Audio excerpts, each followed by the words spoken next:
I want to say good evening to each and every one of you here this evening. Welcome you all here to this meeting for the Upward Christian Academy. I was thinking a little bit as Roger had asked me if I would be willing to open up and share a little bit. I don't have a whole lot, but one thing I was thinking as I was thinking about tonight is, or the school or any Christian school or Christian education. There was an older man told me years ago when our children were small. Our children, my wife and I's children are all grown and adults now, but they said that one of the best things you can do for your children is invest in a good, solid Christian education. So, and he said there is a difference in different Christian education or different Christian organizations or different Christian schools. So he said choose wisely and choose one that will uphold the values of good Christian principles. So, yeah, I'm glad to see that there's something like this taking place, and yes.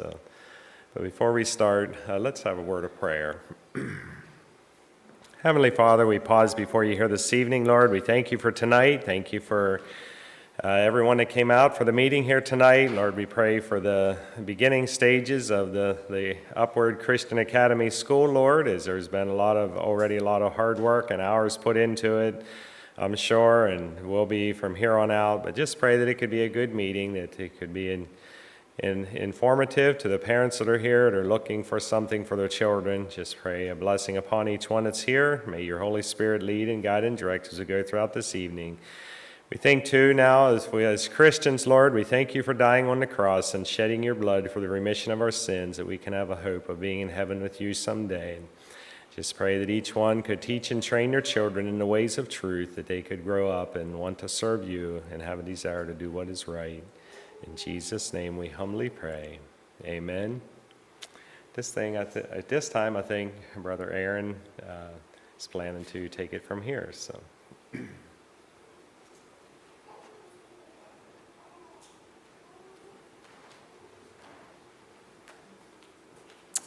Good evening, everyone. Thanks for being here tonight.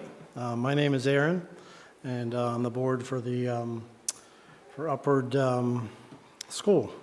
So thanks for being here. Thank you for taking a interest in Christian education for your children, grandchildren, and the further of the church. We always hear the children coming behind us are the church of tomorrow. So thanks for being here for that. A little rundown for the how this will go. Roger, our chairman, will be giving the presentation, and then after that, we'll have a time of a little presentation on the ETC, or the funding for that is also available for patrons of the school, so we'll have some information on that as well. After that, we'll have a time of question and answers for the board, and so be thinking about questions as you're sitting there. Write them down when something comes to your mind that hasn't been explained. Write down your questions. We want to hear from you tonight. We are still in the foundation stage of building the school, and so that's one of the reasons for these meetings, is to hear from you. What is your interest? What is your what do you want to know? What would you like to see in a school? And so we want to hear from you tonight during our question and answer session. So this time I'll turn it over to Roger.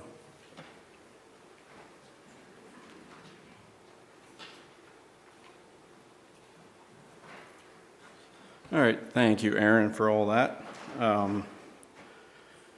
Just trying to think how to start tonight. All kinds of different directions I can go at the start of a presentation like this. So, I think the thing that I think about a lot is just around this school is kind of the multi-generational impact that a school like this can have on our kids and future generations, and extending that out into eternity. You know, what can a school like this start and accomplish and impact lives, and how does that impact eternity? And that really excites me. I guess, again, so many thoughts in my head. I'll just try to pick a couple here. And I was telling this story kind of at the last presentation, but, when I was young, maybe like 10 years old, something like that, I always had, somehow I just thought like the world was going to end like before I was 13 or something like that. And as a 10-year-old, this would have been, 1996, something like that. And, Y2K was coming up and things like that, and there was all that hype about what's going to happen when we turn into year 2000. So maybe that was part of it. Maybe part of it was what was my environment was and the things that I heard, but somehow, I kind of had that impression that I'd be lucky if I lived to be 13. I just remember at a school when I was growing up talking to some other young buddies that I had, and we were just, I don't know if we'll make it to 13. So, and that kind of extended out further into my life, and I feel like maybe I spent way too much of my life thinking that way, like short-term thinking when it comes to some of this kind of stuff. We can look at the news and stuff like that, and sometimes we get the impression that maybe things are getting worse and worse and Jesus is going to return soon. And I'm not saying that's not possible or not true, but times have been really rough in history. I mean, if you go back 500, back in the 500s or whatever, or any period of time beyond, I feel like we're in blessed times in just the last couple hundred years, and I don't know if the world ever has actually seen overall times as good as that. So I'm trying to be positive tonight about the future. I understand there's an enemy that wants to attack us and take us down, and that's very real. But my challenge tonight is let's think multi-generation. Let's think about what a school like this can do in the lives of kids, launching them out into the world and making an impact. And let's get excited about kingdom building, because I think a school is directly in line with that, of helping to expand Christ's kingdom. So with that little challenge and soapbox, whatever you call it, I'll actually jump into my presentation here. All right. So welcome, everyone, to this presentation. Let's get into this. So my talk tonight is kind of split into three parts. The first part, I'm going to talk about the organization DNA, kind of how it's structured and things like that, and vision and mission statements. And then part two is going to be a little about school mechanics, just like a little high overview of what we're thinking about for the actual school itself. And then part three is going to be financial. And I'm going to run into a little bit of financial stuff, and then as mentioned, Josh is going to come up in that part and expand on some of the scholarship opportunities that we have. So that's my three main parts. All right, so part one, organization DNA.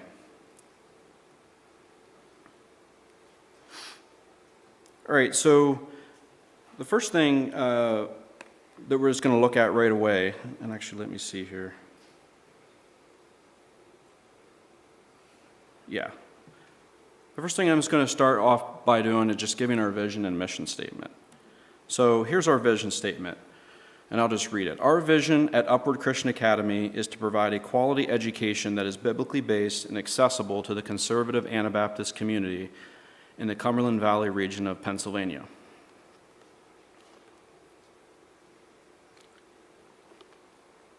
All right, so that's our vision statement. Next, we have our mission statement. Our mission at Upward Christian Academy is to deliver on its vision by empowering students with knowledge, Christian values, and leadership skills through programs rooted in biblical principles.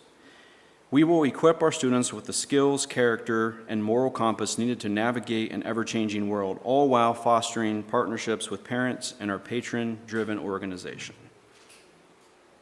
All right, so that kind of just gives you a little bit of an idea of about the school, and I'll just kind of riff off a few of these things, kind of mainly off the mission statement.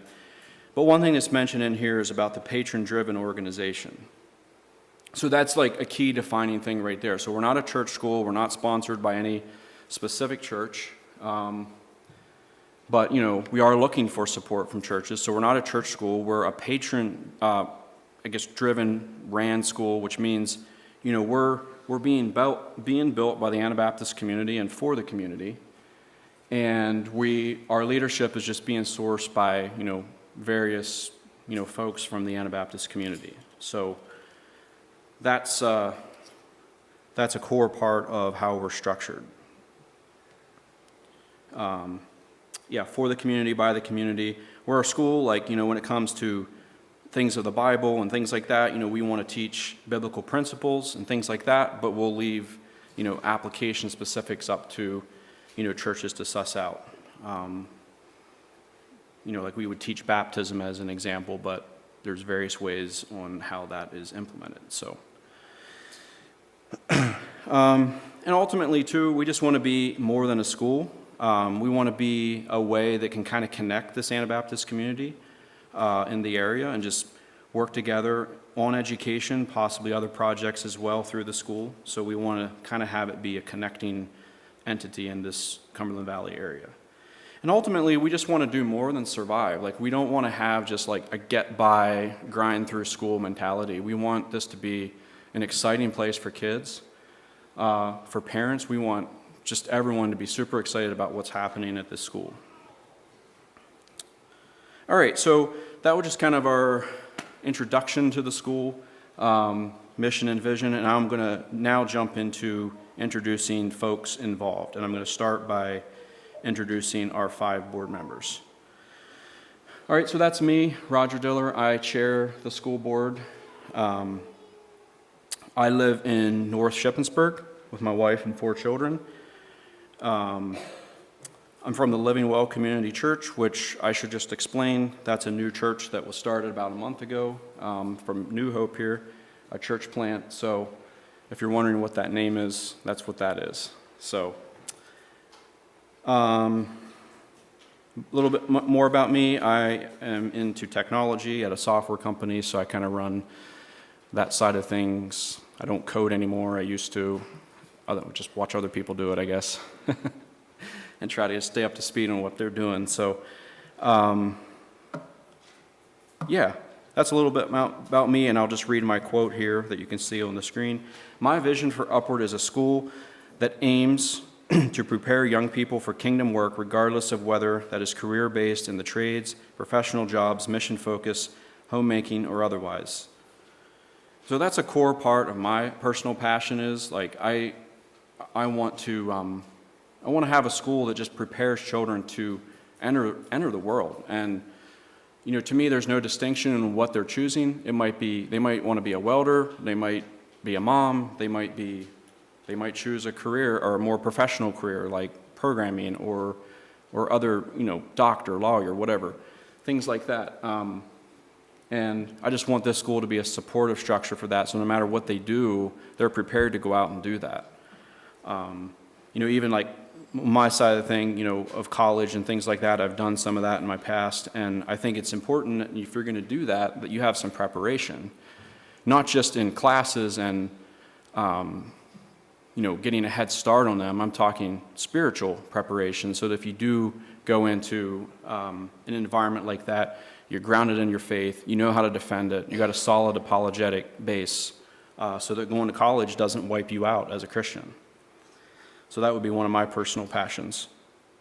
All right, moving on. Next we have Jim Kreider. He's our vice chairman. He's also from the Living Well Community Church. He lives around Marion, PA with his wife and 3 children.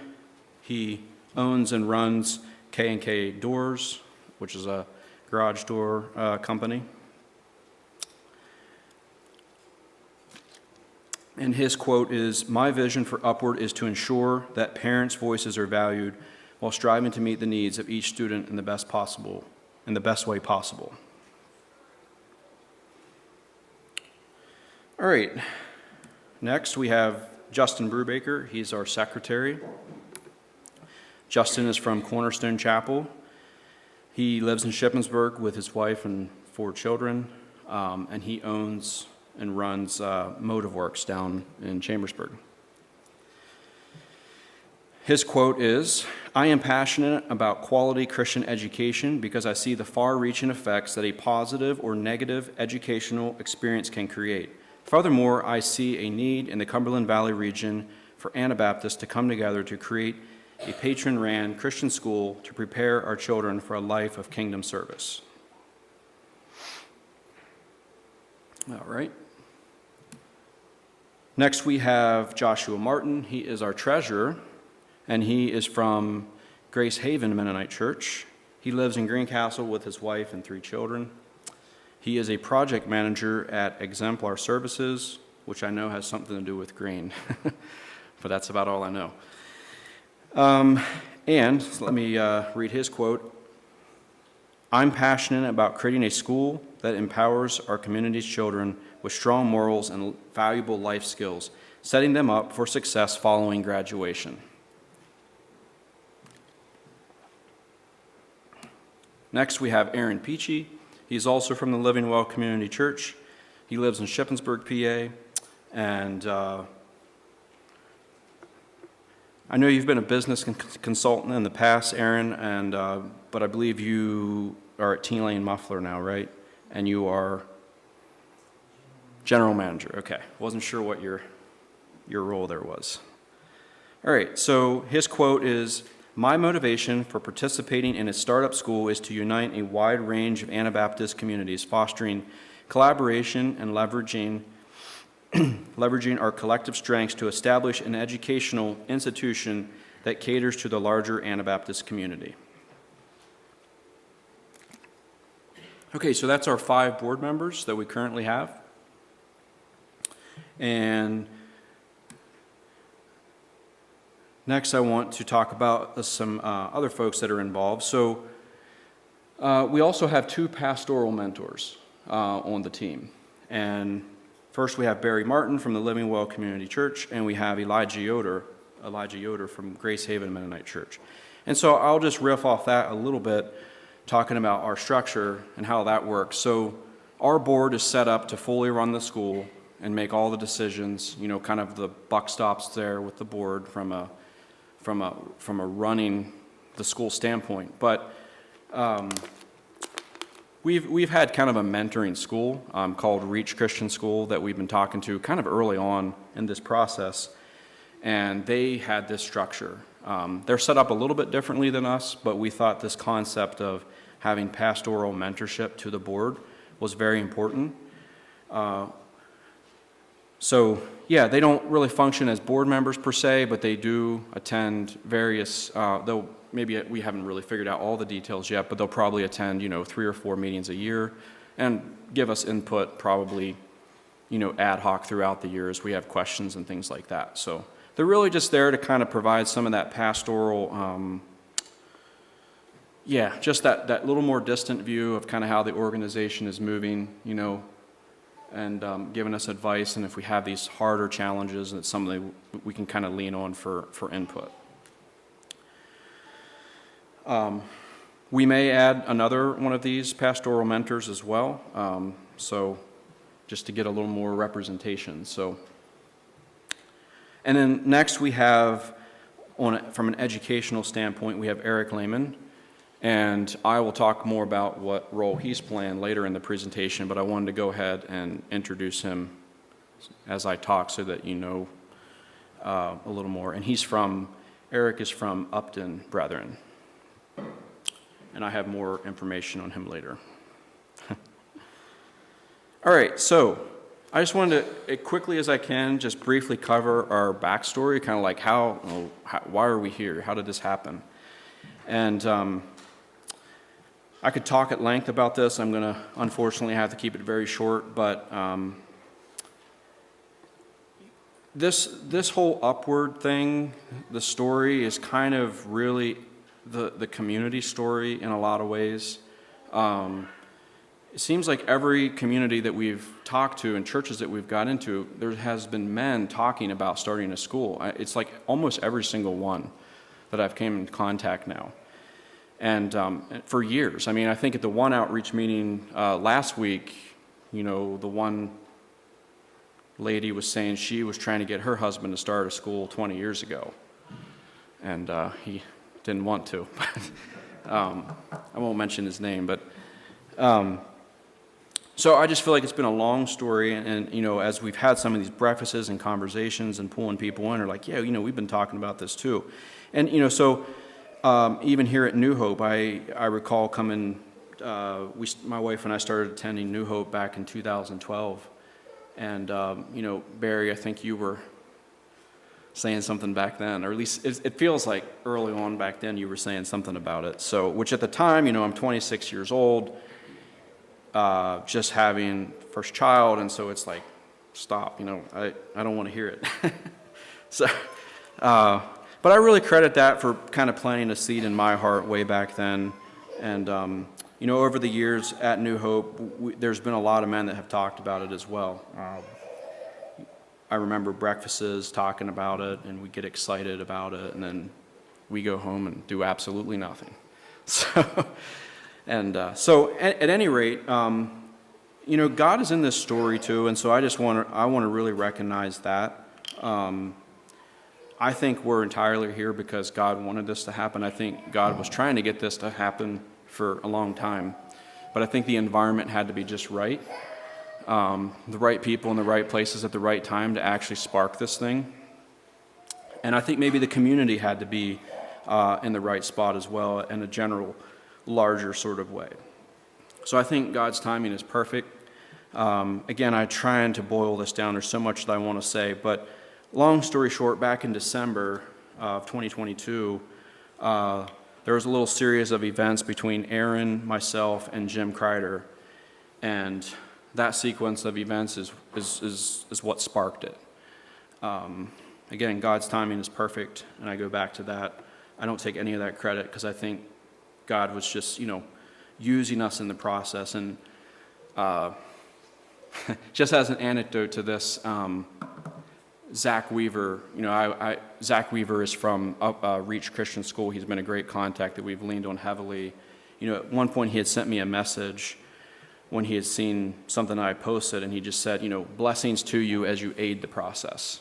And that just really stuck in my head. Like, as a board, Eric, all of us that are involved, we're just aiding the process. Like, this is God's thing. He wanted it to happen. And when you think about just aiding the process, to me, ultimately, it takes a lot of stress off, because it's like, if God wants this thing to succeed, it'll happen. So that's kind of how it kicked off. We quickly thought of Justin Brubaker, and we kind of talked to him and sort of fairly quickly pulled him into our group. At that point, we had a group of 4, and we decided to, talking about this Reach Christian School, Jim had identified them, and we decided we were going to go talk to them. And so we met with them in, I think, April or May of 2023, and that was a huge catalyst for us. That took us from a 3-year plan. We had originally said this was going to be a 3-year plan and start in the fall of 2026. And after that meeting, we came back and suddenly we were going to start in the fall of 2024. So I think I lost several nights of sleep over that as I processed what we were trying to do. But they just really encouraged us, hey, you can do this. This isn't rocket science. Lots of schools have done this. We got lots of resources to share with you. And so we've leaned heavily on them and other schools as well in this process for documents, advice, etc. So I really feel like we're standing on the shoulders of giants with all this. All right, so that was a catalyst. Then a little bit later than that, Josh Martin joined the team. And there's a little backstory there. Him and I had a conversation back in January, and then it just kind of went to the side. But again, series of events, God brought him back in. Into this equation, and so he joined the team, and at that point we had 5 board members. In the mix of all this, fairly early on, we were hearing about this Eric guy, and it was coming from multiple different angles, so Eric Lehman started to come into the conversation at some point. I don't know, it was in one of the first or second board meetings, as near as I can tell. He started to come into that, and I think there was, I'm not sure how that came in, but that was pretty quick. And but we weren't really in a position to talk to him. I think Aaron had a conversation with him at one point, and that was kind of at the sideline. But then in July, we had a picnic with him, the board and him, and I don't know, he got on the team. So, and he comes to us with, again, I'm kind of jumping ahead of myself, so I'll just wait on that. I'll talk more about him later. But yes, Eric Lehman is on our team. And we identified our pastoral mentors in this process as well. Barry Martin was obvious because of his previous passion for, or not previous, but existing and long-term passion of starting a school. So we asked him, and then Josh led us to Elijah Yoder, who was very happy to get involved as well. So that's a little bit of our backstory. Wish I could talk about it more, but we're here and yeah. All right, so just a quick reference here. The school has a statement of faith. I'm not going to go read that document. It would take me a little too long, but we do have one. And if you go to our website, upwardchristian.org/about, you can read our statement of faith. Again, we kind of leaned on Reach Christian School for a template here and made a couple modifications and maybe added a bullet point or two, but want to make everyone aware that we have that. All right, so the next thing we're going to look at is who is our target patron base? So here's a quote that we got from another school in Ephrata, and I'll just read that now. Anabaptists who are committed to literally following, in all of life's context, the teachings of Jesus and the traditional gender-specific teachings of Paul, including the veiling, unveiling of women and men while praying and prophesying. So that really kind of sums up the niche of the base that we're pursuing. We thought it was very important for us to somehow try to identify that base as best as we could. I know these things are a little sometimes hard to pin down, but we thought that quote kind of encapsulated it in a general sort of way. And so we just want to kind of come out with that. This is the niche that we're really trying to serve. And another reason we feel this is really important is this is a patron-driven school. So this is where the leadership, this is where future board members are going to come from. So if that's the base that we're trying to serve, we wanted to identify that, understanding that our patrons will be our leadership down the road. And yeah. All right, let's see. Okay, so that's pretty much the end of my part one. So part two, we're going to look at school mechanics. And, the first question that basically everyone has is, where's the location? Do you have a location? And the good news is the answer to that is yes. So our intended school location right now is Mount Rock Church on the south end of Shippensburg there. This is basically a done deal is the way I would see it. We have not technically signed a lease yet because of, lawyers, basically, taking some time. But we have a very good relationship there. Tony Marker, maybe some of you all know him. He's a new face there. He's the lead pastor at the Brethren in Christ Church. And I believe he's taken over for Brad Stutzman. Brad Stutzman was our original contact, but then Tony came into play. And Tony has been absolutely godsend in all of this. I feel like he's actually part of the story and helping us get this together. He's an incredibly highly motivated person, and he's just been moving heaven and earth to try to get this place set up and ready to go. So we have a very good relationship there. We have things on paper. Again, we're just kind of like working out the technicalities. So unless something completely unforeseen would happen, this would be the location of the school. Okay, so here's another shot of the building. It's hard to kind of, this place is a lot bigger than you think from driving down the road, but just to kind of give you a sense, that top part there that I have marked gym is obviously the gym. We have access to that Monday through Friday for the kids to play in. There's not a ton of outside play area, although we are talking about roping off the parking lot and things like that with chains and stuff so that they could play on the blacktop there. You can't see it on this picture, but right up the road, right down Mount Rock Road there is also a park that we would have access to as well. Now, we'd probably have to figure out how to get the kids safely over there, but that is an option for kids to play in as well. And then that lower box on the far, so we'd be on the second floor there. So in that lower box to the right, kind of along that back there, would be 4 classrooms along that back. And then there's another classroom at the upper left of that lower box, if that makes sense.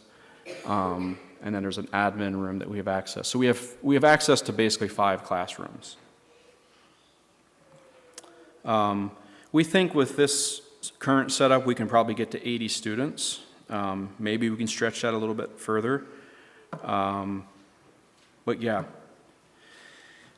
the great thing, again, the relationship with them is really great. They are super excited about this, as much as we are, I would say. And so they have kind of given me, or given us kind of a rough expansion plan as well. So while we can get to 80 students with the initial lease, there are rooms below our classrooms in the basement that they could make available. And then there's other rooms up this way. It's hard to explain without being there, but there's more room. So there's kind of like a second, third, maybe fourth year expansion plan there as we grow. So we think we can get to, at least 150 students at this location before we'd be kind of maxed out, and that's a rough estimate. Our time frame for here is a minimum of 5 years. We think that's, at a minimum. It likely could be a little longer than that. So the goal is to really establish ourselves here, get our roots down and things like that. And our vision is big. We would love to be able to build or buy a location someday. So that will be our vision, and Lord willing, something like that could happen. We'll have also some kind of first-year quota as well, number of students. We do have a limited amount of space. I don't know what that quota is. We were throwing numbers around, then we decided to not say absolute numbers. There probably would definitely be a class size limit and things like that. So in other words, we probably wouldn't have 2 kindergarten classes or anything like that. So, kindergarten is full, it's full. And so I'm not sure how that's going to break out, but there is a limit to how many we would take the first year. All right, next big question is, do we have an administrator? And I'm happy to say yes, and you probably already guessed that that's Eric, based on what I've been saying so far. And I'll just introduce him here more officially. So Eric Lehman and his wife, just read his bio here real quickly. So he has graduated from Shippensburg University with a bachelor's degree in secondary education. He's currently an 8th grade teacher in the Chambersburg School District, and he is working towards a master's degree in educational leadership with PA principal certification. So he has offered to part-time, and I should clarify this, part-time admin the school during its first year. With a lower student quota, we think that's doable. And so that'll allow him to help to run the school, but also keep his Chambersburg School District job in the first year. And then the second year, we'll just see where we're at that point. That's kind of an unknown of where we go from there. So, yeah, so part-time admin first year. And then our plan is to basically blend the principal duties between Eric and a head teacher. That'll be kind of a hybrid setup between the two of them. Again, lots of details to work out with that. So just one disclaimer with Eric. We are coming out and saying he's going to admin the school, but the one thing that we do ask, especially for the rest of the year, is don't try to get the operational answers out of him, because as a board we have to discuss all these things. So you can treat him a little bit like a board member. You can give him your input, but just don't pounce on him and say, what's this, what's this, what's this, what's this. Give him your input, and he'll bring that back to us, and we'll talk about it and come up with a plan. So that's my only disclaimer. Let's see. Yeah, I think I covered that, those 2 bullet points. All right, so when will we open our doors? And I think that's already been said, but the plan is to open the school doors next fall. All right, so let's talk a little bit about just general school setup. So the plan, again, a lot of this meeting tonight has been said, we're looking to get your input. We're here to kind of give you vision. We do have some higher level things that have been determined, such as, conventional classroom, meaning teacher-led, not self-paced. That is something that is definitely certain. Now, curriculum as well, that is not something that we have chosen either. We're looking for input now on that. So, yeah. So, but just a couple points on curriculum, as I have noted here. It's likely in the first year or two going to be biased towards ones that help us really streamline the operations. There's going to be combined classes most likely and things like that. So we really want teachers to be able to have a plan and not have to think through, all the little nitty-gritty details. So curriculums like Abeka and Bob Jones, like they both have setups like that, and there's probably some other ones around as well that kind of help you have a plan, a little more of a canned, I guess, curriculum. And then they also the plan with curriculum would be to put a group around it and manage that over time. We want it to adapt, like we might start with something a little more canned initially, but over time we want to adapt that and draw out the strengths of various pieces of curriculum. So we don't want it to be swinging all over the place, where a teacher would come in and push it in one direction and then leave, and then it's like, what do we have, and things like that. So now I think teacher input is super important. We just want to make sure that we're managing it well and adapting it in a stable fashion over time. Also, we want it to be high quality. We don't think that curriculum is really the place to try to save money, because this is really fundamental to the success of a school. So, or definitely a solid element. It may have been mentioned already, but we're planning to start with grades kindergarten through 8th grade, and that's just simply because we're a startup. And, talking to Eric, grades 9 through 12, that's just a completely different challenge. And so we're starting small like that. We do plan to expand to grade 12. Again, I don't know what that looks like in terms of how fast, but we know at a minimum we would expand to 9th grade the second year. So if you send an 8th grader to school, they'll be able to continue to go to school the next year. So at a minimum, it would expand based on the student body aging up. And then we also plan to have some type of uniforms, not like uniforms that we hand out type of uniforms, but we do plan to have uniforms via school colors, collared shirts, solid shirts, that kind of thing, solid colors, things like that. So in our experience, that seems to solve a lot of problems. So personal experience. Okay, moving on here. What will our teacher hiring standards be? So again, this is a super important element of the school. We believe that who we hire as teachers is so key. Some things that we'll be looking for is a vibrant Christian testimony. We'll want to see a real attraction to the school vision. We'll want to see a real desire and a calling to teach, a passion. We'll want to see excellent reports from references. All that to say, it is top of our priority list for you to have great, high-quality teachers and also a safe place to send your child. Other things we'll look for is statement of faith harmony of the school, and also that they would be regularly attending a church in harmony with our statement of faith. And then as far as education goes, I'll come right out and say, we're definitely not looking for college degrees for teachers. We are looking for some form of training. Faith Builders is an awesome resource. We're going to hear a lot about them tonight. Faith Builders has short-term and long-term programs. Things like that are a really great resource for teaching. Obviously, if they come with experience, that's great. In talking to Eric, if we get someone who's really passionate and wants to do this but has no experience and no training, we would get them some kind of training in advance of starting school.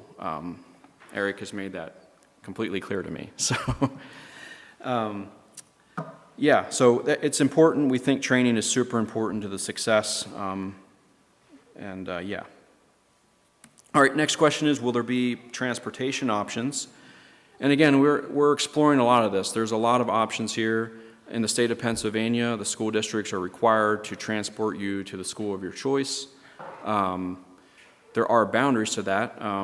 It's not unlimited, but they will cross district lines. Mount Rock is in the Shippensburg School District, so for example, the Chambersburg School District would be required to transport you there. So they'll cross lines, and there's some parameters around that.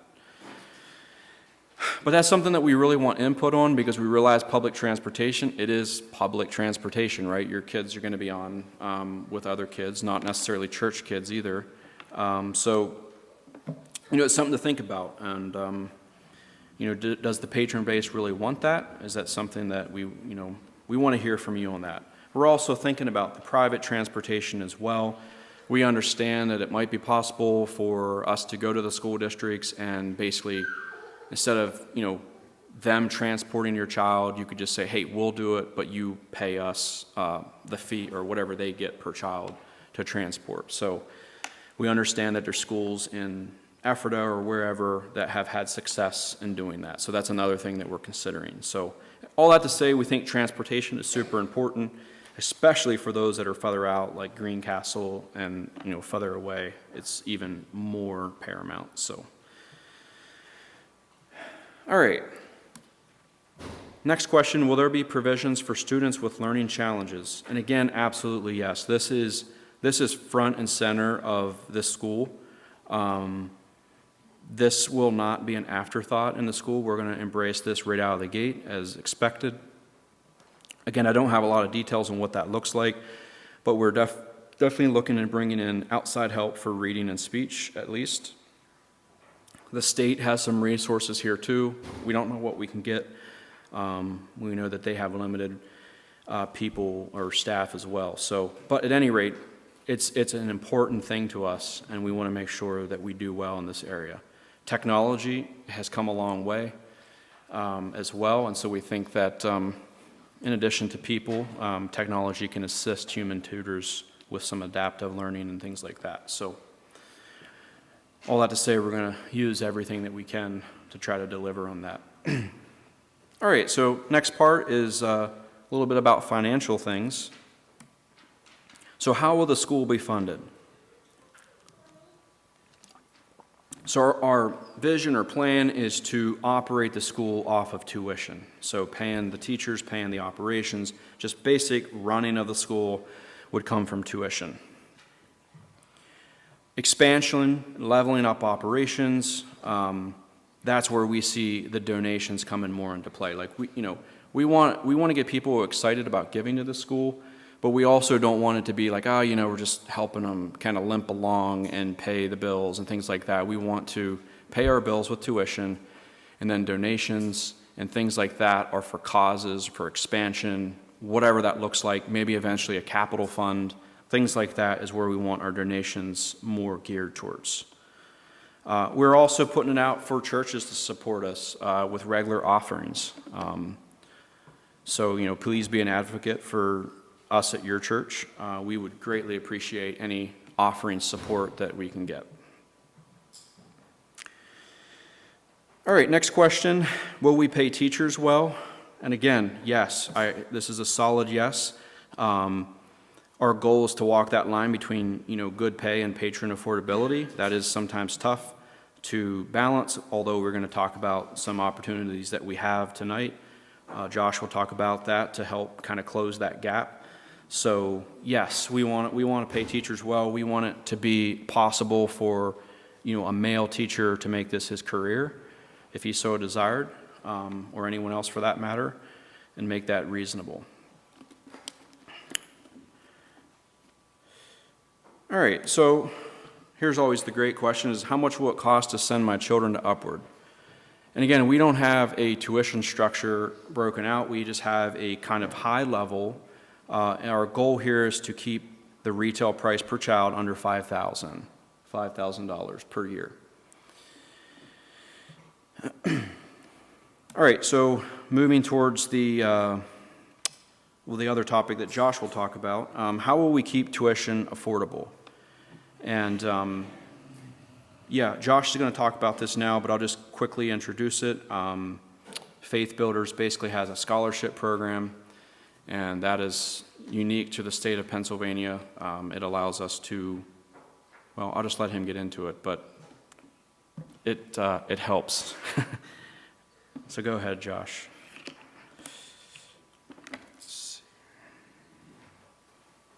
Yeah, it should just be.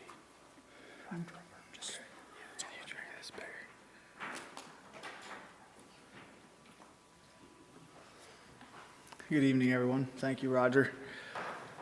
So I feel like this is the scary question for everybody is how will we keep the tuition affordable? If we want a high-level school, how are we going to keep it affordable? And that's definitely a question I was thinking about when we started a search for a school for our child, and our son is in first grade this year, and it was a hard search, and I thought that was going to be the biggest problem. It turns out finding a school is the biggest problem. So what we have here is a unique opportunity in Pennsylvania and through Faith Builders.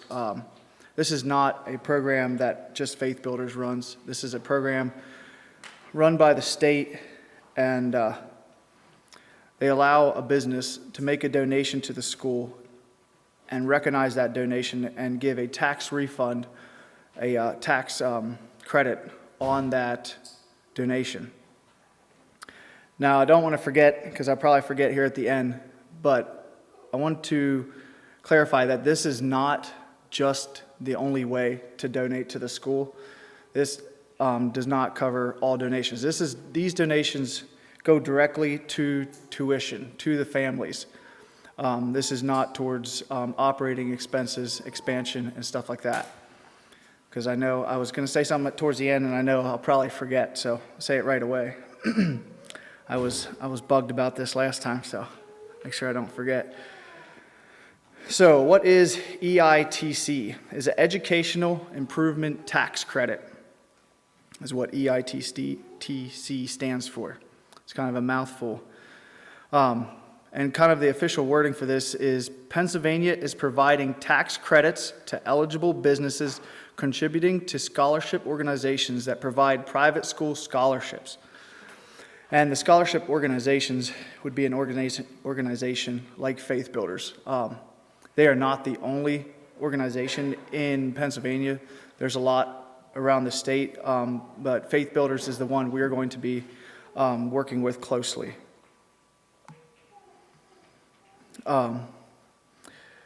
So kind of in short here, PA is providing a tax credit to an eligible business that runs a contribution through Faith Builders to the school. So a one-year commitment awards a 75% tax credit for contributions. A two-year commitment awards a 90% tax credit. And just to give you an idea of how big this program is, in 2022-2023, there was $263 million made available by the state. So they had $263 million of tax credits available to businesses that donate to a school, a private school. There's a lot of workings in this program, and it's a lot to wrap your head around at times. Definitely feel free to talk to me about this. Yeah, I had not heard of this program before joining the board, and getting to learn this program and everything, it's amazing what Pennsylvania is providing to private schools. And just the opportunity for a business to take their PA state tax and channel it to a school of their choice. Instead of just paying their taxes to the state, they use it however they want. In research of this program, I did some digging into the budget, the Pennsylvania state budget, and that was a deep hole to go down, and it was a lot of information, a lot of different lines. I forget how many pages the document was, but it was very, very long. And it's just amazing that we can now, instead of paying your tax, and the best you can hope for is that it goes to improving 81, which we don't know about that sometimes. But we can now take those tax credits and those taxes and send it to our school, to a school of your choice. So, give you kind of an example how this works. I just used a donation of $10,000 here just to kind of keep it easy to understand how this works. So, your business's personal Pennsylvania tax liability is $9,000. So, say your taxes that you owe to the state is $9,000. You contribute $10,000 to Faith Builder Scholarship Program, and you receive 90% as a tax credit. So you receive $9,000 in tax credits, and you owe $0 in Pennsylvania tax. Now, you still made that money as a donation, but you get that in credit on your taxes. So you're not having to pay that twice. So you're not paying your taxes and that donation. So you spend $1,000 to give $10,000. Faith Builder Scholarship Organization keeps 5% of that for their operating costs and their overhead there, because it's a big program with a lot of moving parts and a lot of people in place there. Then the school of your choice receives 95% of that donation. Just kind of show you the process of how this works. I'm trying to keep it as digestible as possible here. So this is kind of where it comes into the SPE, which is the special purpose entity that Faith Builders has set up. Kind of to backtrack a little bit, EITC is just for businesses. To apply for EITC is just for a business, and it's really hard to get approved. So what Faith Builders has done is set up these special purpose entities, so it's a special purpose business. These LLCs, they have 13 of them now. They have their own businesses that applied to the state, got approved for their sums of money for each business. And then it makes it possible for businesses and individuals now to apply to that business. So you apply to Faith Builders business, you get approved in it, you join their business basically, and then make the donations through that. So that's what we have here, the Faith Builders business here. We have Pennsylvania. So what Faith Builders did is they applied to Pennsylvania with their business there. They got approved. Not sure why the E dropped down there. Anyway, then individual and business. So someone like me, someone like a business owner in Pennsylvania, applies to Faith Builders business. They make a $10,000 donation. 100% of that donation gets passed through that business to the scholarship services. Then Faith Builders reports that donation to Pennsylvania, and Pennsylvania approves it and passes the credit on to the individual or the business that donated. And then that it's just dropping numbers here. Anyway, that $9,500 then gets distributed to the school, and the school is required to distribute that throughout the families that are enrolled at the school. So again, what is an SPE? And like I said before, it's a special purpose entity that has one purpose of passing funds through. Individuals and businesses can join that SPE and contribute. Contributions can be made at any time. And a little bit on that, and kind of the reason to push that fairly heavily tonight is it is open for registration now. Well, it's all year long, but they get an allotted amount of time starting in about September, October, and once they get a certain amount of funds from the state to use. Once all those funds are used up, That's it. No one else can apply and make donations. So to get in early, to get a donation, and to receive a tax credit is critical to get in early. They said typically they'll see it run out March, April. Much later than that, you may get in, you may not. You may not be able to make a donation. It slowly gets used up. Because their goal, and they push it hard, their goal is to use everything that they get approved for. Their goal is to use all those funds up and get those distributed to the schools. So there is a minimum $3,000 donation through Faith Builders. There are some other programs that is lower, so the state's minimum is $1,000, but we've decided to go with Faith Builders, and their minimum is $3,000, and they kind of keep it there just so that they don't get completely flooded with work, because they just don't have the manpower to process all that. And we chose Faith Builders because their program's set up very well, and they make it very easy. Roger and Justin both applied to that and said it was very easy to apply. So on the family side of things, how does this work? Faith Builders sends the school a packet of information, including family applications. These applications are distributed to the families. Families send in application to Faith Builders. And Faith Builders receives these applications, verifies eligibility, and files the information. So none of the information goes through the school. It goes straight to Faith Builders. School does not see any of that. And I personally am very glad I do not have to handle that paperwork. And it keeps it confidential with this, kind of keeps your tax documents and stuff out of the school. I really don't want anything to do with that personally. So it's very streamlined through them. They just keep everything confidential. So they take what your family size is, so how many children you have in school, how much the tuition is, and what your yearly income is.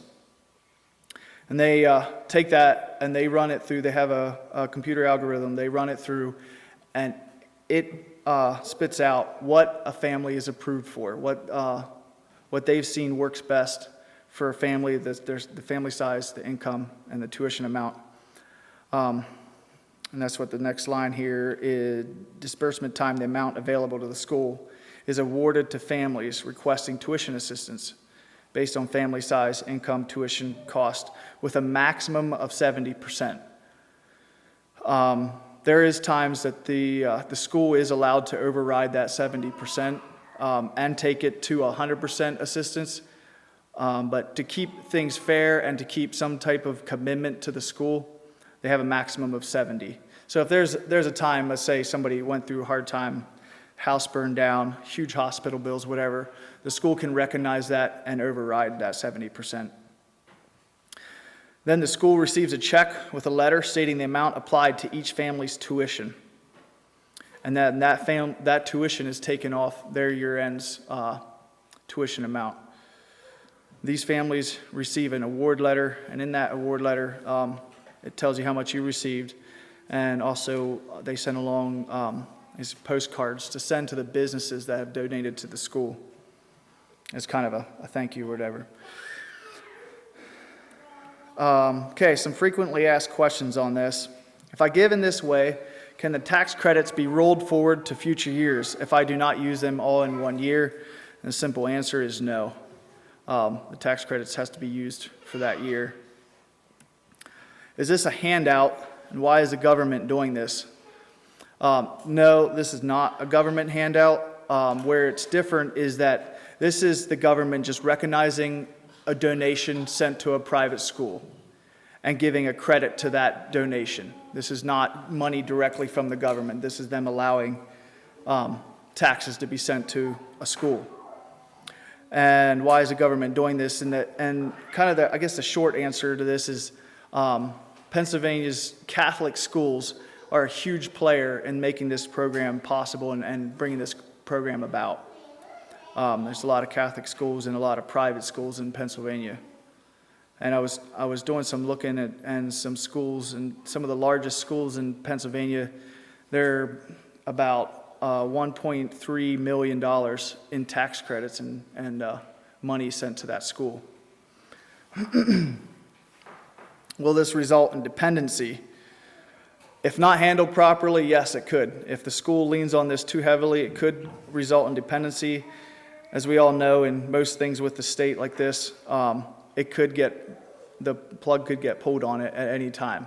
It's the government we're working with here, and we want to use it as much as we can and as long as we can, and hopefully this program runs strong for many, many years. But Faith Builders has a lot of checks and balances in place to keep it from becoming a school and families becoming too dependent on this program. So what happens if a school receives more funds than they can use? They get 2 years to use those funds. And at the end of 2 years, if they have not used those funds up, then Faith Builders goes back to the businesses that donated and said, here's some open-ended funds. And then that business then gets to choose another school to direct those funds to. I guess another question I just thought of here would be how much tuition gets taken off. And I talked extensively with Faith Builders on this question, and he really couldn't give me an answer because he said they just plug it in, and it's really, really dependent on family, that what they owe in tuition and what their income is. Now, Reach did send me information in their program and what their families are receiving. I don't think they push EITC very hard in their school, but I would say there's probably 40% typically is what most of the families are seeing back. And there's a couple on that list that are well over 50%. So the more we can get businesses and individuals to donate to this fund, the better off, and the more we can distribute to families sending their children. So how to apply? On our website, under the scholarships tab, there is a couple different resources on there, some information, a link to their online application, and that's what Faith Builders would prefer, online applications in this. I also have some paper copies if somebody wants to mail in paper copies. I have some paper copies, so just come talk to me afterwards and we'll look at that. And in the application process there, fill out all your information, and then at the end there's a spot to pick what school you want to send that money to, and we'd be more than happy to have our name in that blank there. So, like I said in the beginning, this does not take the place of normal donations. This is donations through this program go directly to families' tuition. That's all I have, so I'm going to turn it back over to Roger. We're actually Aaron.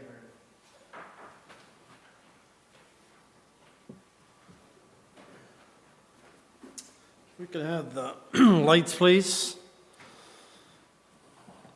Thank you, guys, for your hard work and what you've shared there.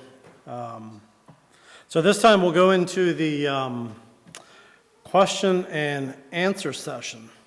So while the board members are coming up, why don't you all stand up, turn around and shake someone's hand and say hi. And yeah, just stretch a little bit until we get situated.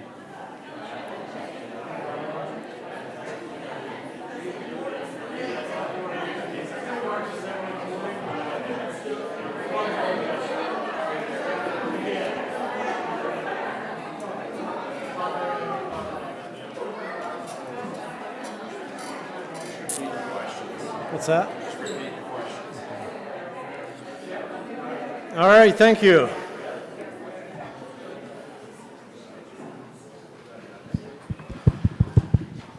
Okay, what are the questions that you have for us? And as we went through the presentation, I think the team has done just a great job of addressing a lot of the questions, but there's always more questions that we don't think about. So that's where you come in, and we'd like to hear from you. So who's going to start us off? What is that burning question in your mind? Just shout it out. How much money does Faith Builders have? Because the state has 258 million. I do not know what that number is for this coming year. I have not heard from them. that's something I could probably easily find out. They may not know yet. But I think it's around, last year was around 12, 15 million. All right, anyone else?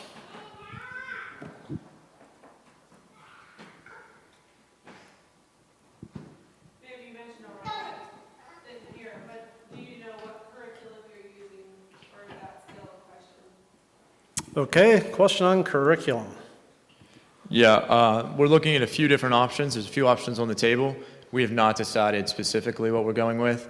We'd like some input from the potential patrons, so if you have a suggestion, we'd certainly love to hear it. That goes for you as well as anybody here. But there are a few things that are on the table currently for us. Do you have something you'd like to see? I don't, yeah. I'll look into it. Good question. Who's next? As far as education in helping students achieve their dreams, careers, what's the plan on, like, whether it's a sports program, whether it's shop classes, something that directs them to their choice of what they might be doing, especially as the school expands to grade school?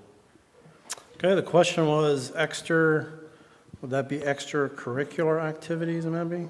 Or on that? Go ahead. I'll answer the education part of that. That's two separate questions you asked. Sports is going to be removed from my department. So we'll start with the education side. On the education side, we're looking at undertaking a high school is a big endeavor. But our dream would be that as kids move into high school, they'll kind of decide what career paths they would like to do. And if they get into high school and they know that college is just absolutely not a thing for them, and bookwork's not a thing, and they're looking to get into a trade, we would like them to graduate from Upward skilled in a trade. And what that would look like is, perhaps your 11th and 12th grade year in the spring, you would go out with somebody from the broader Anabaptist community in that trade and learn from them directly, so that we can kind of set up like I'll call it almost like an in-house career tech.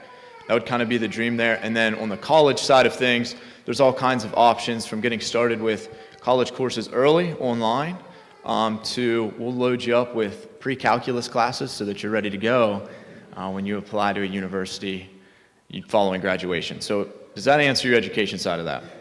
And do you have a follow-up to that? Well, I mean, the thing about shop classes was I never had that in school, and I think that's a great thing. Yeah, so generally speaking to that, we are hoping to be able to have people come in and teach classes like that if at all possible, whether it's motor skills, whether it's shop classes, etc., to introduce a lot of those variety of skills, regardless of whether or not you want to actually go out and work under a tradesman. But then the special activities, we'll pass that on down. So I went to a school that had shop class starting in 7th grade. We did small engines, electrical class the next year, and then the last 2 years was woodworking. And yeah, that did a lot. It was amazing what that program could do. I had the opportunity to have my dad be the one that was teaching the electrical class. And so, from that, I know trades all my life. All my family's in the trades. And so I have a pretty burning passion for being able to get our children to go into trades, readily be available. And kind of just put a plug out there for local businesses to be able to donate to that, maybe donate some resources, time, maybe be able to bring a child in early, like 11th, 12th grade or so, and during the summer. And I know I'm going to make a big push for that from our company where I work. And just the opportunity that would be for a business to hopefully have a child that would stay there and work for them, to have somebody come work for them after training them and being able to give them a start to some type of career. Anyone else up here have anything on that? He had a question on sports too. Yes. So on the sports thing, So I'm going to ask you what you'd like to see, but I'll tell you what we're kind of thinking at this point. So there's a lot of different opinions on sports, and the value there. There is value, for sure, and teamwork and all that. What we don't want is we don't want to have this school known as a sports school. Like this is like what they're known for. They have the best basketball team or whatever, and things like that where kids are excluded because they're not they didn't make the team and that kind of thing. So we believe in the value of sports, but as far as being competitive programs where they're playing other schools and things like that, there's probably at this point we don't have a vision for that. But we do want to see them playing sports, in school as far as part of their phys ed and things like that. Yeah. So what would you like to see, or what's your thoughts on that? Well, teamwork, I mean, I had some boys play on Little League, and there's a lot that you can learn from some of that. And I was just kind of curious what your goals were in that, not just, I know you're gonna have some phys ed and all that, any program to teach, like the actual skills of how you play baseball, how you play volleyball, not just, hey, we're just gonna play baseball. Yeah, I agree with that. I mean, there's definitely a lot they can learn playing Little League and things like that. Did anybody else have, Roger? I don't know if I have that much to add, but I would love to see at least that, where somebody could come in and have very intentional, how do we actually play this game? And as far as competition and stuff, I don't know where that goes. It would be nice to see a little bit of informal stuff here and there, just to kind of, but I don't know. That's something to sort out. Any other thoughts on those subjects? Yeah, chime in if you have a thought or a suggestion.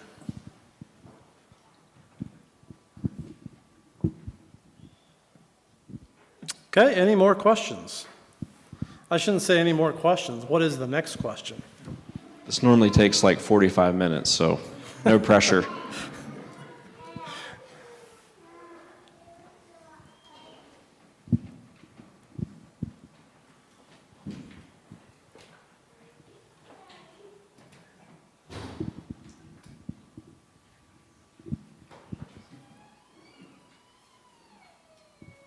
Well, you guys must have done a really good job.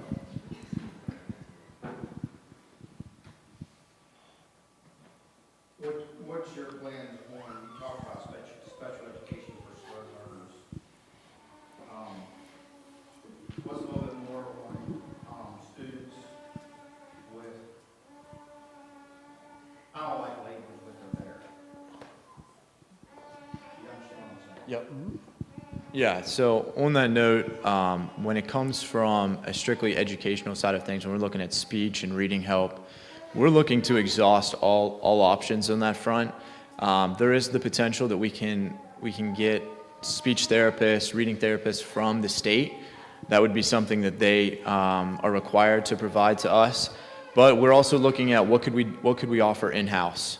What kind of funding can we raise to bring a tutor in? There are many volunteers that have already stepped forward that have great educational backgrounds as far as those things go. So I think on a very part-time basis, we will have tutors that come in and help with those things. And then I will let Jim speak to that even more clearly because he's got a real vision for that. So. Okay, so most of you here do know me and do know our family, unlike the other two churches that we went to. So you know that we do have a special needs little girl, and my wife and I are planning to fundraise pretty heavily towards this. Now, special needs education with an IEP and a slow learner is two different things, okay? So I think that it's probably a dual path here, but some of that's probably gonna cross. So you'll probably see us, me and my wife, start to fundraise towards this specific part of it. And I'm just going to put the plug out to our church families and that kind of stuff that are here. And we anticipate, at least the first year, that the special needs educator that we're trying to fundraise for will cross over and help on some of this learning disability thing. And from my part of the board, it's one of the reasons I'm here. It's not the only reason I'm here, but it's one of the reasons I'm here is because I have a passion to not see these kids left behind. One other question that had came up that I think we should just plug in here is, so we do want to focus on those that are struggling to learn and that have special needs. However, the question also come up, what do you do with the child that is just gone? That learn, are we going to hold them back in that process? So if you could just fill us in there a little bit. Go ahead, Jim. So I'm a big advocate for what I would call split assignments. So if you have, I think that curriculum should be set largely to the average child, okay? But if you have a child that is really academically excels and is bored, then we need to do something more for them. We need to keep them engaged in school. At the same time, if we have somebody who is also just a slower learner on the average IQ scale, we need to give that assistance there. And so really, I think what I'm trying to say is we're not going to be a one-size-fits-all thing here. We want to be flexible. And we want to hear input from you guys. What do you need? What are the needs in your families? That kind of stuff. What's there? That's important to us. As a patron-driven organization, we want to meet the needs that you guys have and that your kids have. Do you have any plans for summer schooling, summer programming, around teaching, continuing education through the summer? Can you clarify, are you wanting summer school for students or continuing education for the teachers? For the students. Okay, I don't know that we've had too many discussions about that, but I'm curious what you'd like to see.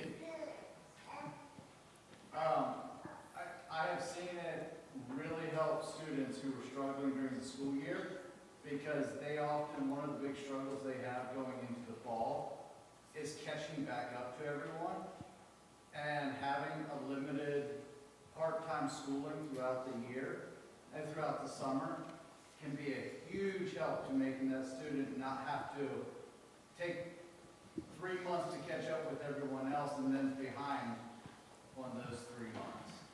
What everyone else learned. But just keeping them engaged throughout the summer, they can make a big difference. And I definitely think that's something we'll be able to offer. I know there's several of the people that have reached out as far as tutoring in school also offer tutoring over the summer personally, so I think we'll be able to loop several of them into something like that. Yeah.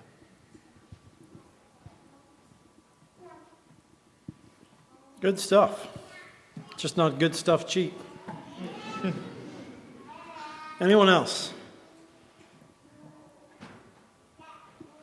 So along the lines of the education there, as far as what are you thinking of with homework? That question has popped up every night we've done this. I'll first ask you, do you think homework is necessary or not? I'll just say that the school that our boys are going to right now, when we went for an interview with them, it was a school we found after searching very long for a school.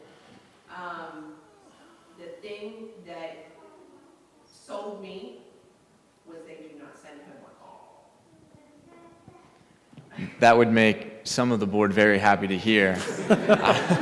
I think I'm probably in the minority who would sit up here and defend some level of homework. Big time, if that's not something you have to do in the evenings. I don't know, that's just one of the things as a parent. I'm not talking like flashcards, extra reading, things like spelling, that kind of stuff, I get that. But like these sheets of papers to come home and sit for hours doing homework is not a... Yeah, so one of the concerns that I think a lot of people have is when we throw out the example in the curriculum of looking at Abeka, everybody that's familiar with Abeka understands they have a lot of seat work, a lot of busy work, and a lot of homework. The idea would not to be to have to utilize all of that in that capacity, if that's something that we would go with. I would tend to say there's definitely, if we want to make good progress in the early years on the reading and the spelling, there's going to be some level of study at home that's probably required, but sending people home with 2 and 3 hours of homework is never going to happen.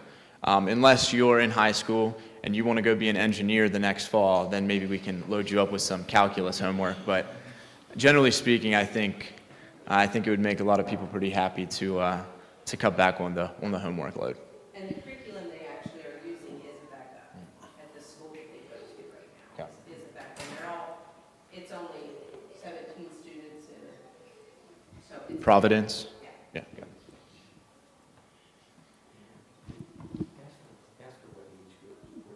Yeah, what age group are we talking? They do K through 12. The whole way through? Okay. Your family specifically, what? Oh, we have,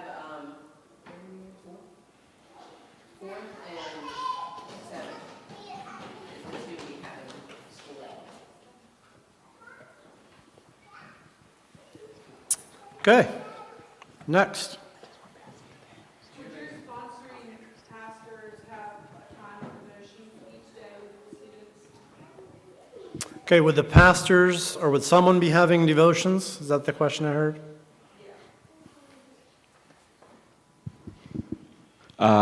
That's not a question that we've talked about too much yet. I would expect some kind of devotional thing. I don't know if the pastoral team will organize that or not. We haven't had that discussion. But I would expect some kind of organization there where dads would come in or something, patron dads or. Most curriculums that we're looking at, it would start the day with Bible class. So at the very least, it would be every day there'd be a Bible class to start. That's probably done by the homeroom teacher, and then the structure that I had just sketched up briefly was just having a Wednesday chapel as a longer time of worship and devotional, etc. And that would be able to have volunteers come in and do that. That'd be pastors, and that could also be dads as well. So probably wouldn't be every day. I'd probably be asking a lot to get 180 volunteers throughout a year, but to get 50, that wouldn't be as hard. There was another one. Do you know how the board term structure and that kind of thing works? Can you talk a little bit about that? Like, how long are the positions and how do they get? Do you have any idea yet how that might work? Okay, question on board structure. Yeah, so we did talk about this some, and so we're saying that, so we have this initial board here, and we're saying a 5-year term for board members, and then we're going to start to rotate off as, so we're all on, obviously, to start with, so we can't all go off in 5 years, but we're going to start to rotate off, so if that makes sense.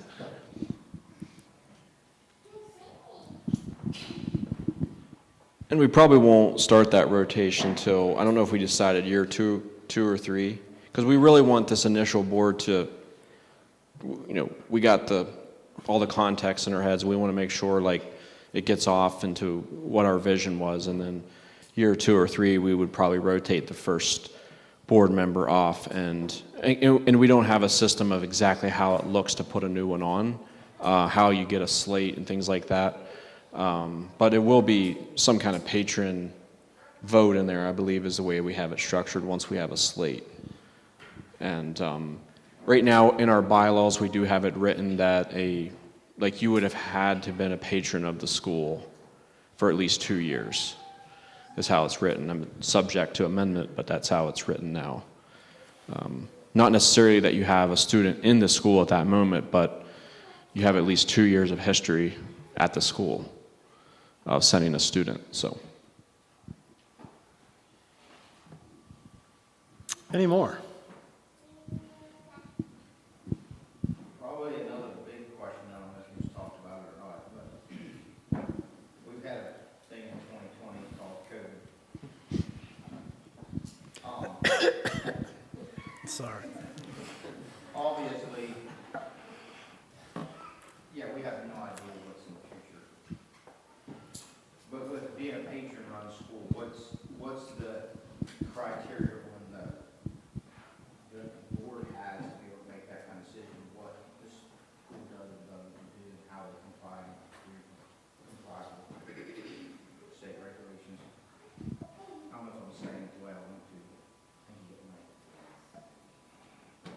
By the way, I was not mocking COVID. I was very sick too, so.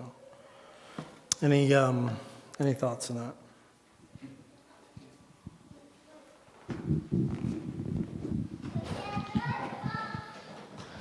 So I'm going to follow with a question. So is the question whether the board bucks the system if something comes down, or just whether we mask or unmask, or what? Like, can you flesh out the question a little more? Well, obviously, I'm not really interested in us rebelling against people, but we also know that we did a lot of mandates and they were worthless. I mean, how does that, I mean, my question is, do we just, well, the state says to mask up, we just bow on our knees and do it? Or what kind of stance is this looking at that? Okay, so I don't think we've really talked about this a whole lot. However, I think common sense plays a huge part in this. And I think that the rest of the guys that are sitting here with me probably would agree with what I'm going to say. I know, buddy. I mean, I think I know where Yeah, you stand, but things change. yeah. Do you have a thought? So what I'm hearing from you, and maybe I didn't hear right, but you're saying what happens if the 50% of the patrons want it one way and the board has a different idea? Is that what you're saying, or? No, more or less, what the patrons have 80% one way, the board's the other way. And that's a valid point. I mean, so this is a patron-driven organization, so we're definitely open to, lots of input from the patrons and stuff. Now, the board does have the final authority on everything. So it's not like the patrons can say, okay, so we're just gonna push this through. I mean, here's what we're gonna do, and the board is completely powerless. So it's a very touchy and very sensitive, situation, unprecedented for sure. Like, I mean, it's crazy. Like, what we went through with COVID, and yeah. So anyway, I don't know if that helps at all or not. I don't feel like the board does have the final authority on something like that. And if you choose not to send your children to school because of the board's decision, I mean, that's your privilege, for sure. So. Just real quick on that, I would say, from a board standpoint, probably typically they're going to have children in school as well. So their children also have to, if it comes like masking and stuff like that, we have to decide for our children as well. So that's a good thing there.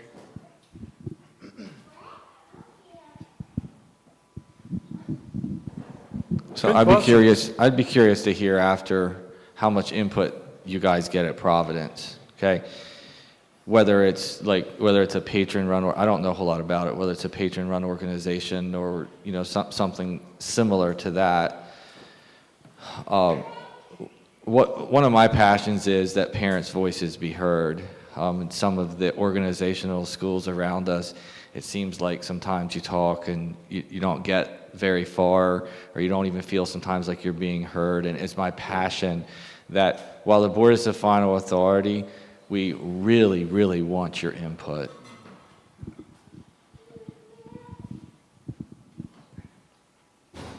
Is there an emphasis for a vision of good fostering good congregational singing in the upcoming generations? Did you hear what he said? That was a question on basically choir. Singing. Well, not necessarily choir, but would there be an emphasis on good four-part singing, fostering that ability? I can definitely say we haven't really talked about that. I would say that's probably going to fall more on like kind of the day-to-day operations. But I grew up in a school that was a very, very big part of that. And it came down to who was in place to kind of head that program and the teacher behind that. And they involved the whole school, and it was a very good program that he had there. And so, yeah, that is something I would like to see. But we haven't really discussed that much. Part of this outreach mission is to get people to fill out the form that's out here, and you can tell us what all your talents are, what you would be interested in coming in and teaching. And I can tell you that I think I already have had 3 people come to me and say they would help with the music program. So as we look to the future, as we look to basically lay out a schedule for the first year, if we know we have people that can come in Tuesday and Thursday and teach music, we absolutely want to see that happen. We got to think about how can we give teachers planning and prep time? How can we give them a free lunch period? How can we, because as a teacher myself, you can't be locked in a room all day with the same group of students and expect to give your best every single moment. So if we can break that up, if we can get you planning and prep time at school, we're going to try to do that through things like phys ed, music, art, so all those things. But the reality is, as a first-year school, we can't pay someone to come in and do all those things. So if we can, you don't necessarily even have to be wanting to send your children there. If you're willing to come in and do something like that with the students, that's the kind of things we're looking to have. This is a community school. We can't do it all, and I would say this room can't even do it all. It's going to take a much broader base to really give us a well-rounded education, and that's really the vision, to include things like congregational singing as well.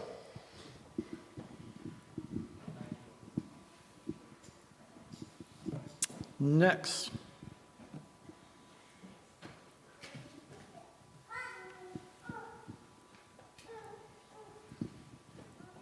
Did you say your Bible classes will continue K through 12 or K through 8 at this point? Or did you specify that Bible classes maybe like certain grades, or would that be through the entire school? And also, would you consider like having a music class for each grade? Or is that along the line of whatever's available? Bible, I think, would be a non-negotiable as far as that's going to be in every class. I think that's part of every curriculum that we're going to look at. I don't think you can call yourself a Christian academy and sweep Bible class under the rug. As far as music for every class, are you saying like first grade is learning something different than middle school? Is that kind of what you're getting at? Yeah, I guess, there's, the school I went to, there was music, a designated music class every grade. You learn different things as you got older.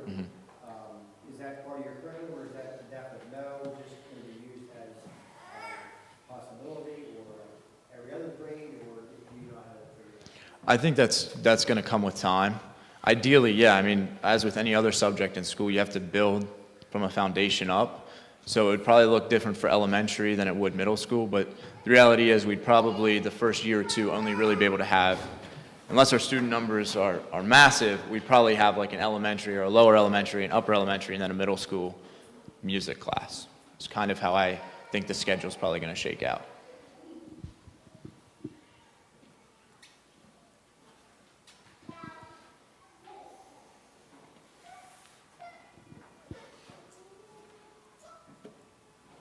I have one last question.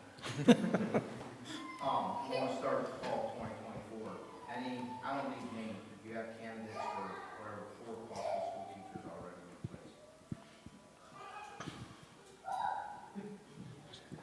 place.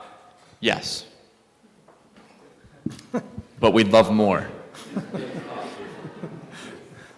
Yeah, I said I don't need names, do you got something? Another thing you can do on the form and online is sign up, or I should say fill out an application to be a teacher. Maybe you're not sitting in this room and you want to be a teacher, but maybe you know somebody who wants to be. Give them a nudge, send them our way. We're definitely looking to have that locked down as soon as possible, because we understand that brings a certain level of assurance that you guys are going to do what you say you're going to do in 2024. So. Where do you anticipate your teachers coming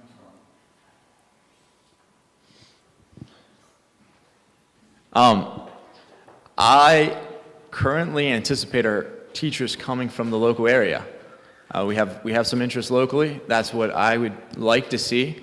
We're trying to avoid that this is a volunteer service thing where we're going to find somebody from some other state that wants to come teach for us for a year. That's not what we're trying to do. We're trying to have teachers that would want to stick around and teach year over year and continue to build up a good educational program rather than a year and done, so if that makes sense. How many grades do you anticipate a teacher teaching? First year, I think we're going to have some combined classes. I don't know exactly how that's going to shake out. That's going to depend a little bit on our student numbers. I can tell you that something like kindergarten is probably going to be a standalone class, and we already have pre-registration numbers to kind of back that up. So that'll be a standalone class, but I would anticipate that first and second and third and fourth could be combined classes. And then as we look to the middle school, not exactly sure what that rotation will look like, but there's a good chance that in the first year or two, it's a combined middle school. And as we go, hopefully we can devise a schedule where they rotate amongst teachers between the middle and high school students to offer grade level specific learning. And your school building can handle that? Yes. As of right now, yes. If we all of a sudden have 250 pre-registrants, then it'd be a problem.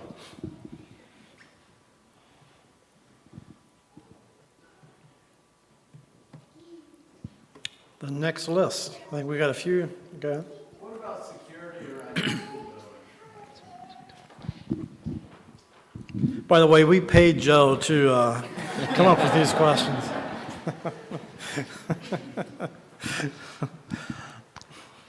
How many more do you have?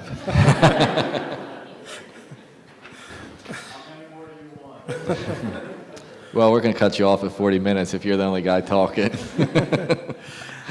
On the security standpoint, we do value security, and Tony Marker at Mount Rock and us have been talking about it. They are installing security there, going to be installing electronic locks. So we do anticipate not having just an open door school that you can just walk into, unannounced, without anybody seeing you. I think there's going to be some video in there too. We're still working out some of the details of that, but it's definitely on our priority list. It's close to 81. It's right beside 11. It's important to us that the school be safe and secure.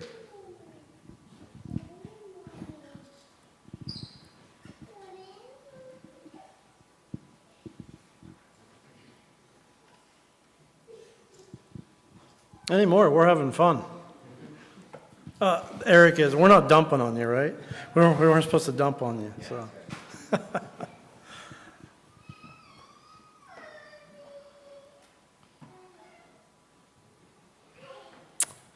Anyone else? We don't want to shut it down, but we're not going to linger much longer. If you have something, let it be heard. Now's your time.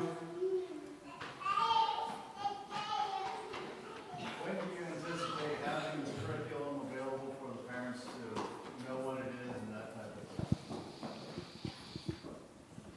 thing? Joe, what curriculum do you want to see in this school?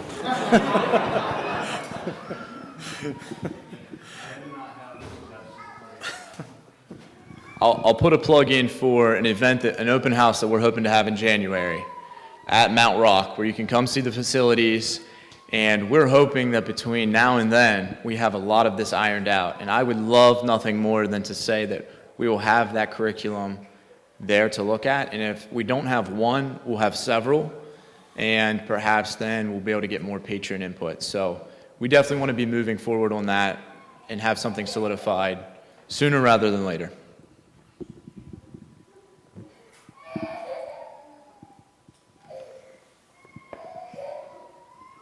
Going once. Curious what your teacher, parent relationship's gonna be like. Are there gonna be a lot of conversations between the parents and teachers? How are the parents and teachers going to communicate? Do you have a suggestion for us? I'll just tell you what I know from experience. Our elementary teachers will have to be pretty involved with communication with parents. At a very basic level, that'll look like available via email and phone calls. I'd love to have a even more in-depth learning management system in place, but I don't know if that's something that'll be in place year one. As you get into middle and high school, I found that parents care less and less in a way. I think they still very much care. They just don't always reach out as often. And so that might take a little bit different form, but in a school like this where we value community and its togetherness, I think open lines of communication will be there at all times. I just anticipate the elementary teachers having to emphasize that a lot more than our middle and high school teachers would. And just on the parent and teacher communication, at the school that my wife and I send our kids to now, they use an app called Class Dojo, and that's huge. I mean, it's just like a instant messaging thing, basically with the teacher. They post things and stories and whatnot about what's going on and pictures and things like that, as well as the private direct messages right to the teacher. You know, whether we launch that in the first year, I don't know, but stuff like that we really love, so I would be an advocate for. So, One comment I have on communication, because I think that's super critical, like the communication between the teacher and the parents. And like I don't love like text messaging and things like that. Like I really love voice communication because I feel like the teacher can almost hide behind text messaging, and I know Eric said email and things like that. And I realize there's place for that for sure. But I think that for me, part of my vision is I really want a relationship between the teacher and the parents. And obviously, as the school gets bigger, that probably gets harder. But and the more students you have and things like that, per teacher. But I really feel like it's super critical that you actually, like when there's problems and so on, that the teacher actually is reaching out to the parent rather than, just all of a sudden, like you find out after the fact that, your student's failing and you didn't even know anything about it. And yeah, so I'm really into that. So I hear exactly what you're saying.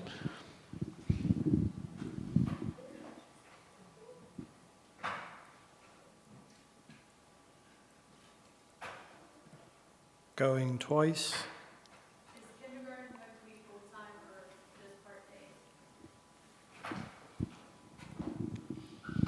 Okay, kindergarten. And what would you like to see? Probably part-time. So I'm going to ask more. Every other day or like 3 days a week? 3 days a week. Okay. We'll take that into consideration. I don't know that we've finalized anything on that front. A little girl just seems very little to go to school every day.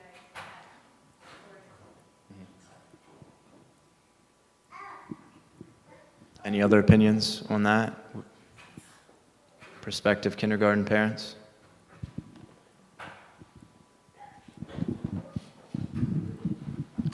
So I know there's a lot of people here, or potentially, that would have kindergartners. If you're filling out the pre-registration form, tell us what you'd like to see on the form.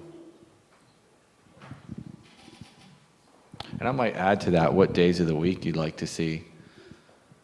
But I'm talking to everybody here. It's just, I don't know, do any of us up here have kindergartners right now? I don't think so.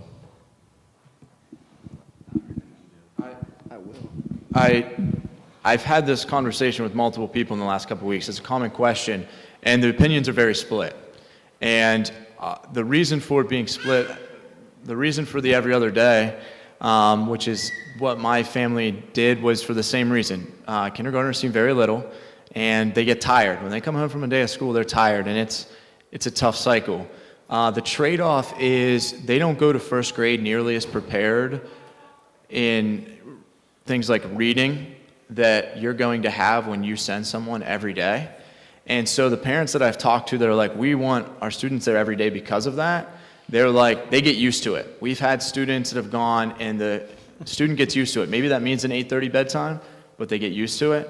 I would love to find a way to be like, the example I think of is Shalom a few years ago had both options. I think from my understanding, they actually took that away now, and it's just every day. I'd love to think that we could have both options, but the reality is that's probably just not going to be possible early on. So that's something we'll have to evaluate and weigh the pros and cons there. But certainly if you have a strong opinion and feel one way or another, please let us know through those forms. Is there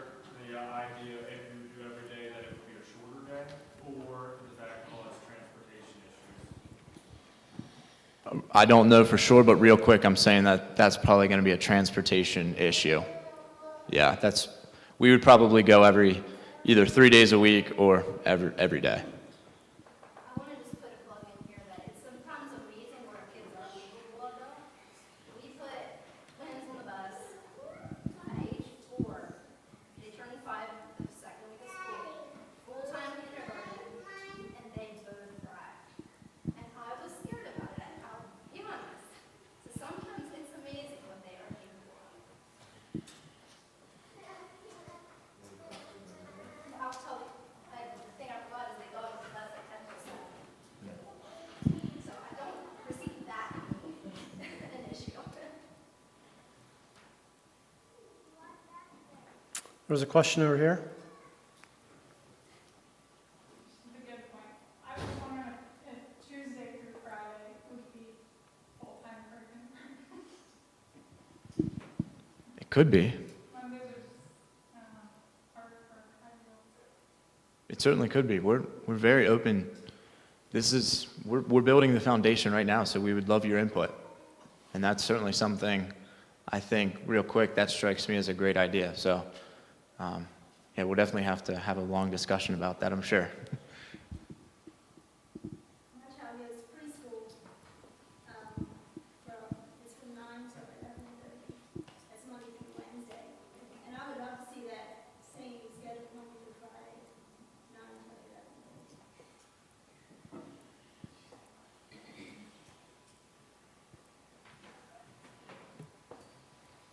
11:30. Okay, very good. Do you have a tentative hours of school? Nothing that nothing in concrete, simply because we're going to have to decide on the transportation.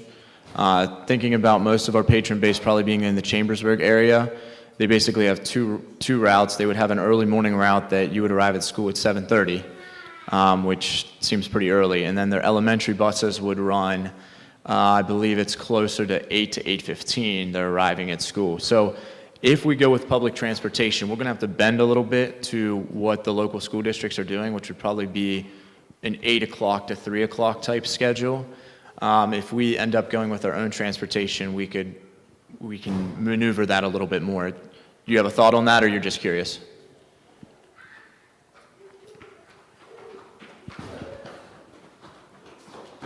you have to use the public transportation? If you by choice, you can drop your child off yourself. Yeah, for sure. That'll always be on the table. Yeah.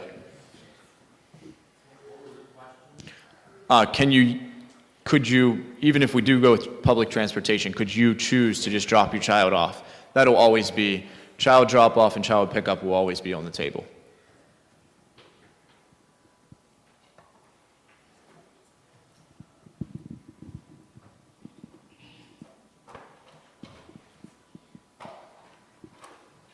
Good stuff. Keep it coming. What would the discounts be for each child in your family that you send to school? Like, I know some schools do that with more children you send, you get a discount on the tuition. Yeah, that's something that's me and Roger and have discussed a lot, and even us as a board have discussed a lot. And right now, kind of in the research stage of why schools do that exactly, or if it'd be better just to keep the base per child lower instead of upping the first child and then tiering it down from there. So that's what we're looking into right now, is trying to figure that out, exactly how that's going to look. We have had some spirited debates on that. Very, very.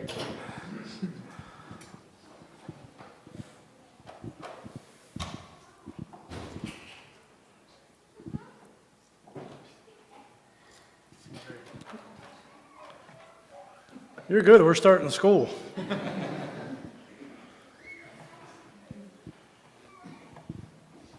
Anyone else?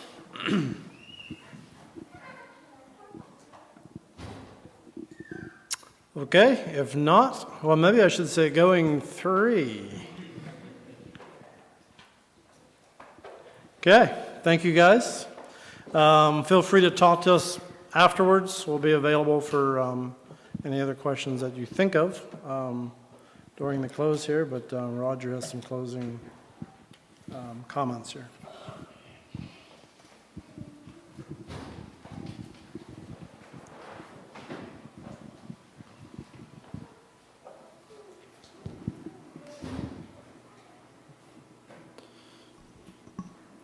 Give me a second here, see if I can get this to go back to the screen.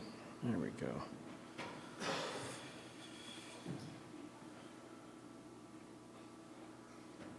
All right, well, again, thanks for coming out. I just want to kind of wrap up here and kind of give our call to action for the evening. First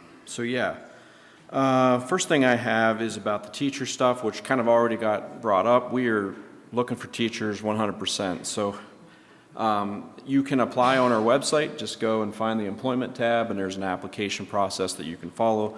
So if you're interested or you know someone that you think would be a good teacher, please elbow them, maybe a lot, and get them to apply. So our probably first big task is to land our head teacher, as that's going to be a critical building block to kind of blend with Eric and kind of run the school there during the day. All right, so the next thing, if you don't already have those papers, they were on the back. Make sure you grab one if you don't have one. And I want to reference those papers now. So the first page is an info collection form.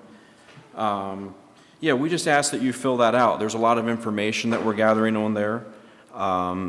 Please fill out that form. If you want to fill it out tonight and give it to Eric, feel free to do so. You can mail it to him. You can fill it out online on our forms tab, whichever way you prefer.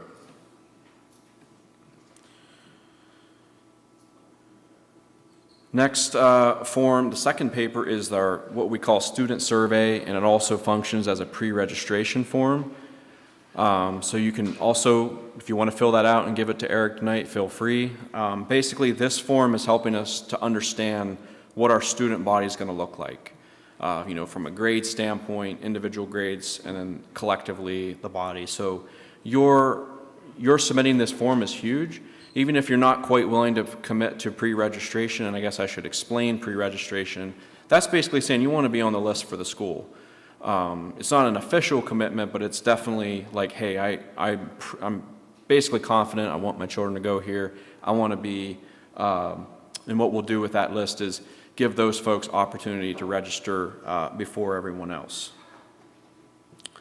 Even if you're not quite willing to do that, you can check a couple other boxes on there. There's three boxes you can check that can kind of show your level of interest, and that will tell us like who's definitely in, who's kind of thinking about it, and who's a maybe. So that kind of gives us an idea of where we're at.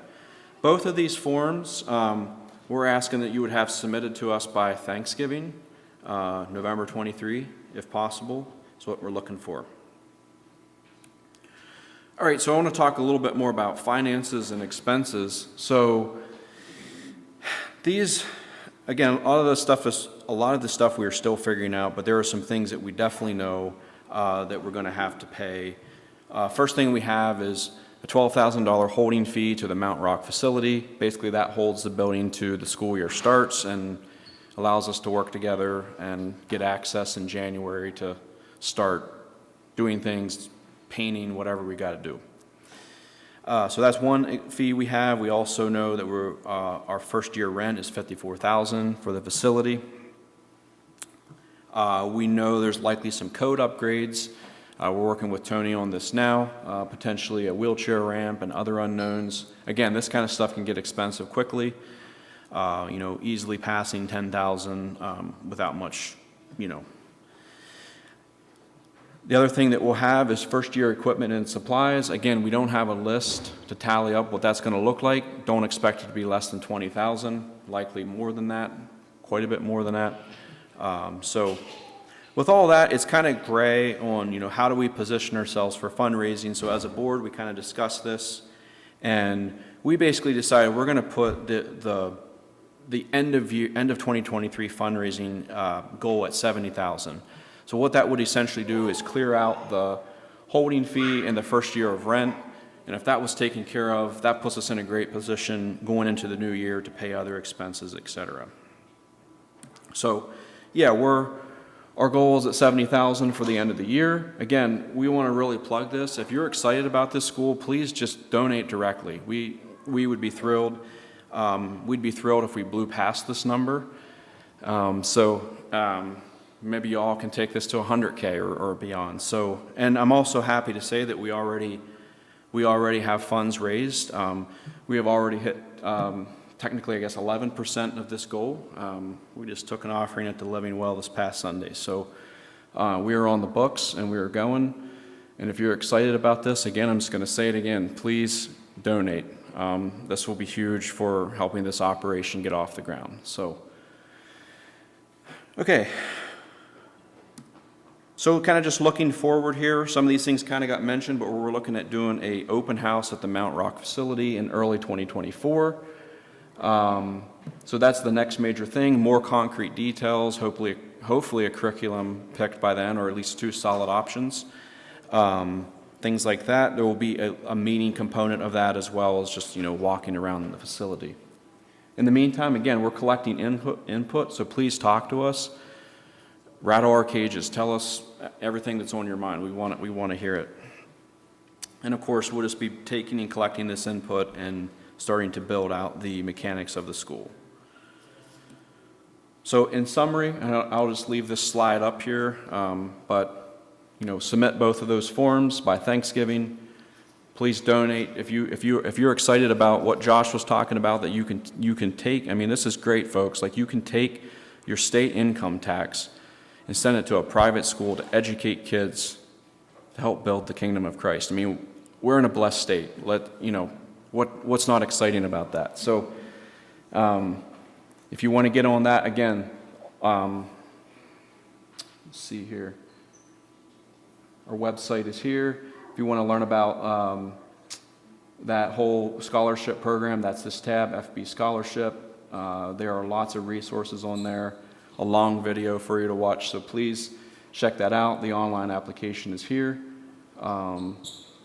Instructions to just donate directly to the school is here. And actually, there's one note I wanted to make on the direct donations to the school. The school does not currently have a 501(c)(3). We've been, again, lawyer things. Just back and forth there that we've had, getting the right things submitted in the right places. So that is still in progress. So at this point, the Living Well is collecting all the donations. So the instructions are there. The instructions are also on your third form. Your third paper has those instructions as well. So you will make it out to the Living Well Community Church with a memo line, and those checks will be mailed to our treasurer, who will collect them and note everything down. So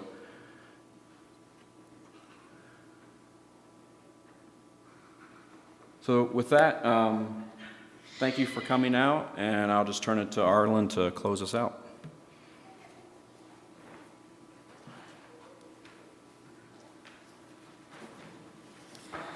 Okay, thank you, Roger, and all you others from the board, and I can see you put many, many hours into this, and a lot of discussion, a lot of time, and one thing I sensed, I'm sure the rest of you ones did too, is a lot of enthusiasm that they have and a passion for it. So, yeah, thank each one of you for coming out. May the Lord continue to bless you as you make choices for your children and your family's future, and ultimately the church in the future as well. So, let's stand. We'll have a word of prayer, and then we'll be dismissed. So, let us pray. Heavenly Father, we pause before you here at the close of this service. We pray that you will continue to lead and guide and direct. We thank you for what has been said here this evening. Thank you for each one that's been here. And Lord, I just pray again a blessing upon their endeavors. Pray that as they continue to move forward, that things could go well for them and that their endeavors would come to fruition. And pray for each family and that's represented here as well as they make choices for their children, the future church, the future generations. Lord, just pray you would help them to make wise choices and continue to, that would be the best fit for where they're at in life. Dismiss us with your blessing. Pray that you will give us safety as we go back home and help us to continue to keep our eyes focused on you as we go through life. In Jesus' name we pray. Amen.